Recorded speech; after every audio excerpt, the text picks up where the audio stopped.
বাংলাদেশে কোনো মামলা শেষ হতে ৫ বছর, ১-০ বছর, কখনো কখনো ২-০ বছর পর্যন্ত লেগে যায়। হাজার হাজার মানুষ বিচার বিলম্ব এর শিকার।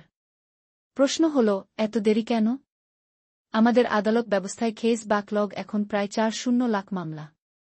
কারণ, বিচারকের সংখ্যা কম, অপ্রয়োজনীয় তারিখ দেওয়া, মামলার পক্ষদের জেদাজেদি। সর্বশেষ সুপ্রিম কোর্ট অ্যানুয়াল রিপোর্ট ২০২৪ এ বলা হয়েছে, যদি alternative dispute resolution (ADR) system পুরোপুরি ব্যবহার করা যায়, তাহলে মামলার সংখ্যা অর্ধেক কমানো সম্ভব। আপনার মামলা যদি জমি বা পারিবারিক বিরোধ হয়, সরাসরি ADR মিডিয়েশন এর আবেদন করুন। এতে কয়েক মাসের মধ্যে সমাধান হয়, আর বছরের পর বছর কোর্টে ঝুলে থাকতে হয় না।